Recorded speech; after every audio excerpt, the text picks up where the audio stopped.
Welcome to Built to Scale, a podcast dedicated to B2B company founders who are growth driven and want to make a lasting impact. I'm your host, Eric Bolton, and on this podcast, we dive into market trends, fresh perspectives, real and raw founder stories, and growth marketing strategies. No fluff, just real actionable insights to help you learn something new and valuable so you can scale your business. Built to Scale is sponsored by Partner Propel, the risk-free way to drive growth, revenue, and profitability for B2B companies. Tired of expensive agencies that overpromise and underdeliver? At Partner Propel, we handle your marketing and sales strategies, but here's the twist. We profit on a revenue share model. We only succeed when you do. Our mission is simple. Bring in leads that convert, boost your sales, and scale your business without the upfront risk. Want to see how it works? We'll create a complimentary 12-month growth plan to help you hit your revenue goals. Visit partnerpropel.com to get started. Today, we have a very special guest, Jeff Walter, joining us. Jeff is a pioneering leader in extended enterprise learning with over 20 years of experience. As the founder and CEO of Latitude Learning, he helps Fortune 500 and middle market organizations implement high-impact extended enterprise training programs. A technologist at heart, his passion is evolving Latitude Learning's learning platform so L&D professionals can achieve remarkable results with their training programs. For over 20 years, Latitude Learning has helped clients deliver high-impact partner training programs. From middle market companies to Fortune 1000 enterprises, more than 3 million users in 100 countries have successfully used Latitude Learning, LMS, and Surefire Training impact processes to drive results, maintain compliance, close knowledge gaps, deliver skills, and measure performance. Jeff, thank you so much for taking the time to join us today. Really appreciate having you. Thanks for the opportunity, Eric. It's great to be here. Absolutely. So tell us a little bit more about Latitude Learning, your and yourself, your background, your role within the company. Sure. But going back,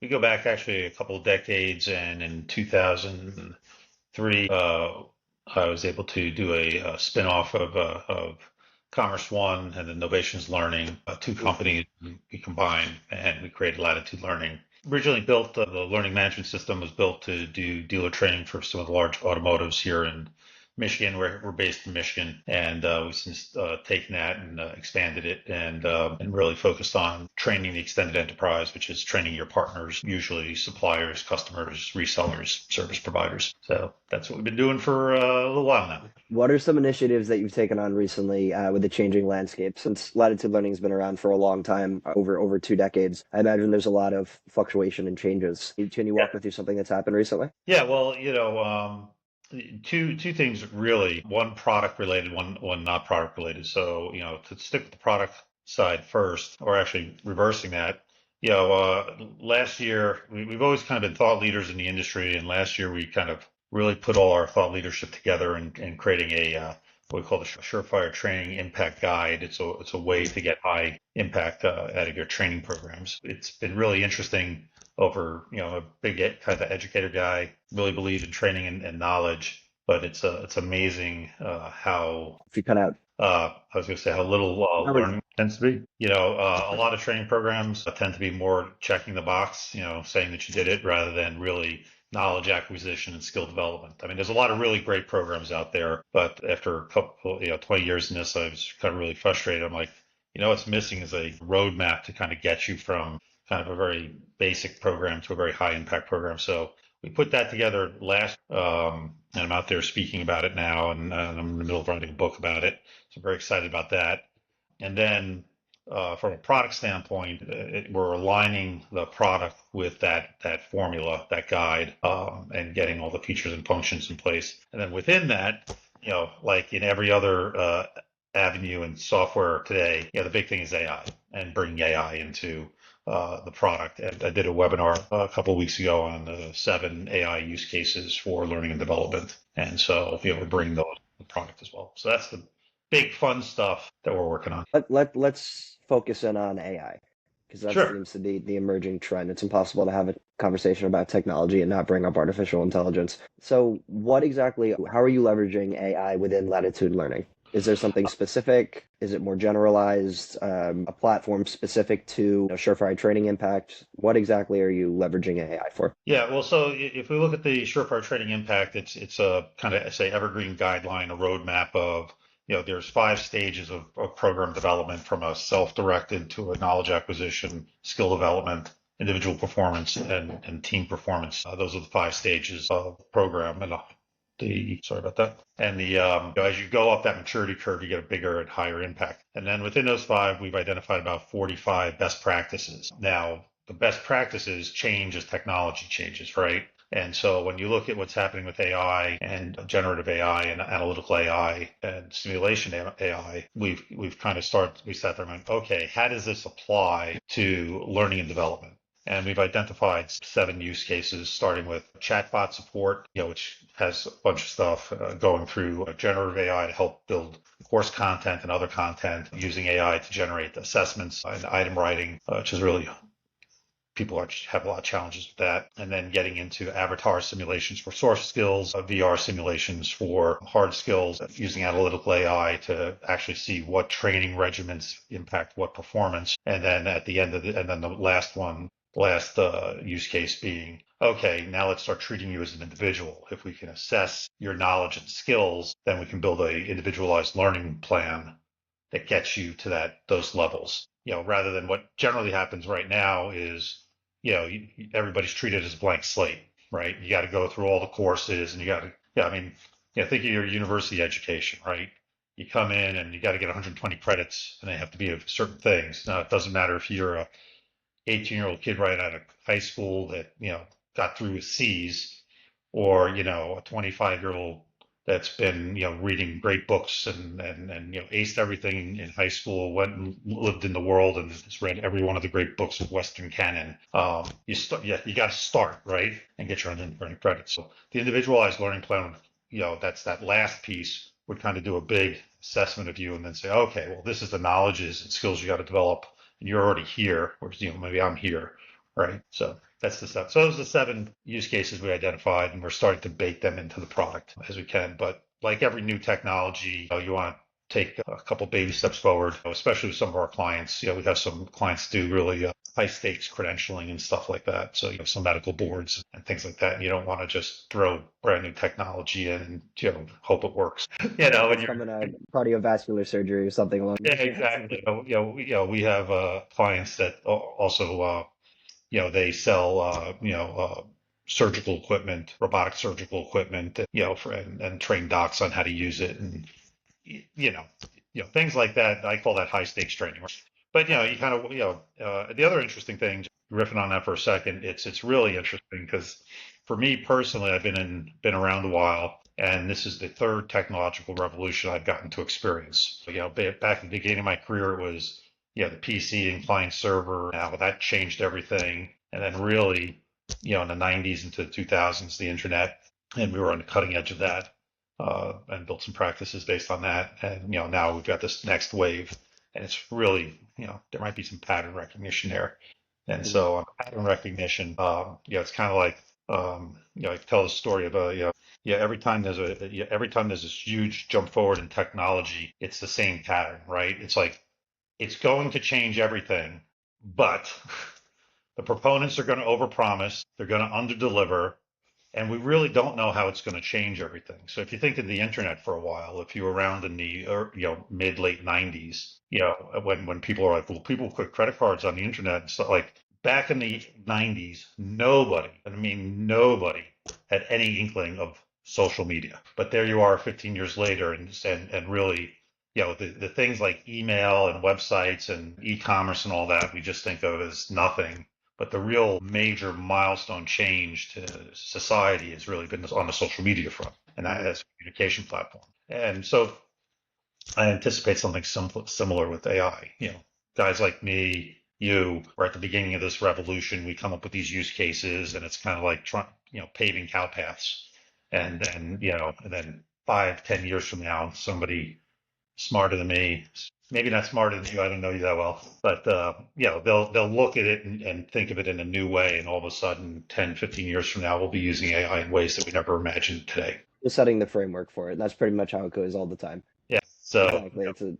So being around for 20 years, especially with evolution of technology, that happens pretty consistently in these emerging trends. What have been your initiatives to scale your company in terms of customer acquisition, client retention, and really honing the partnerships that you have? Yeah, well, our secret sauce has always been, and I've run this company for 20 years, and before that, I grew a couple of consulting practices for some large consultancies.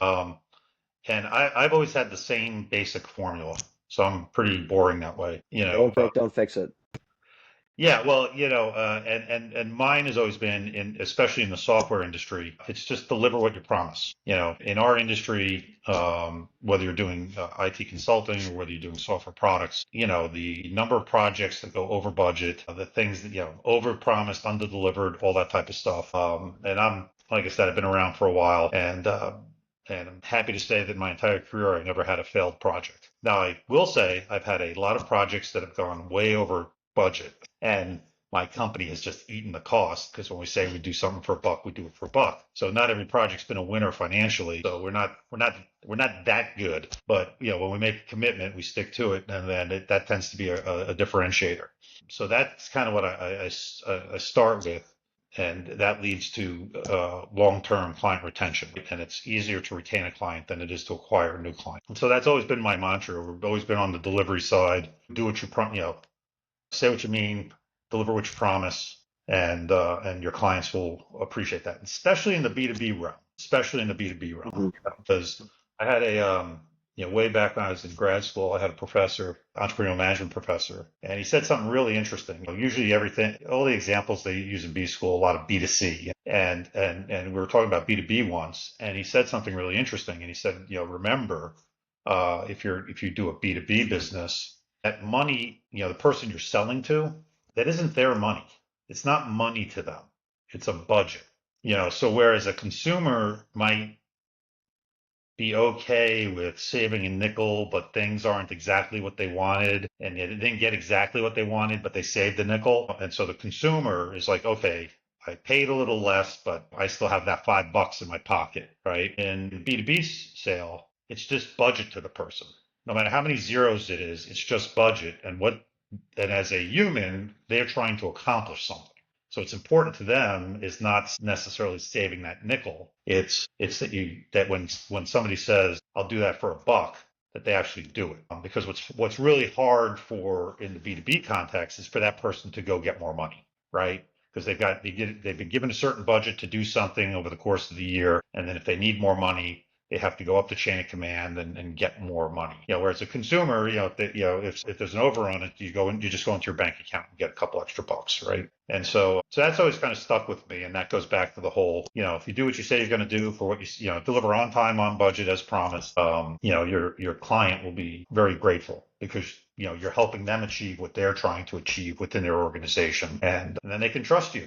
So that's it. That's my secret sauce. Once you've established the trust, you mentioned that client acquisition is a little bit more difficult than client retention because you've already established the trust, at which point client retention is easier. So, what are some initiatives that you've taken in order to establish trust during the client acquisition phase? Yeah. So, the problem on the client acquisition phase of trust is, there's not a firm out there that says, oh, our model is we kind of over promise and under deliver, and then we charge you double what we originally said, but you're already knee deep in, so you're stuck, right? Nobody says that. Everybody says, we deliver, we're great, everybody thinks we're the best thing since sliced bread. It's really difficult to get a credible signal because every business, no matter who you are, has no matter how terrible you are, if you're an ongoing business, and most of our competition is ongoing business, yeah, they've all got some clients that they've done good work for, right? There's no organization out there that's completely terrible,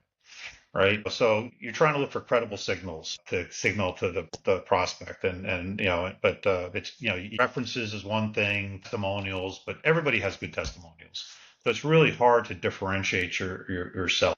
And then that's where we start to get into things that are a little bit more esoteric in terms of our estimation models and their accuracy, the thought leadership, and that's why we're putting the book together and we put that framework together, and we're talking about that. Is if you talk to an industry practitioner, whatever industry you're in, right? We happen to be in learning and development, but you can be in insurance, you can be in finance.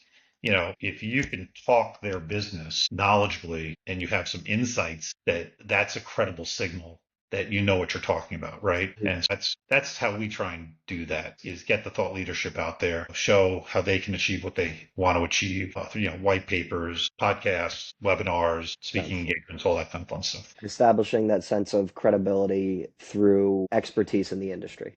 Yeah, and then for us in particular, being in the software, a technique that's worked really well for me over the years is what I call techno business vision, right? So, which is kind of like I threw those 7 use cases out there on AI. Okay, just our product does not do that right now, right? We're working on it and we're trying to figure it out. But to me, what I've always done in the past is you have this techno business vision of the future, what the future might look like those 7 use cases. And then you start, and then that gives that's that credible signaling. And now the existing technology may not be there, but you have this vision of the future. And then prospects and clients tend to go, wow, you're really thinking out there. I have this much more pedestrian problem that's here. But if you're thinking there, you obviously could handle this much more pedestrian. Yeah.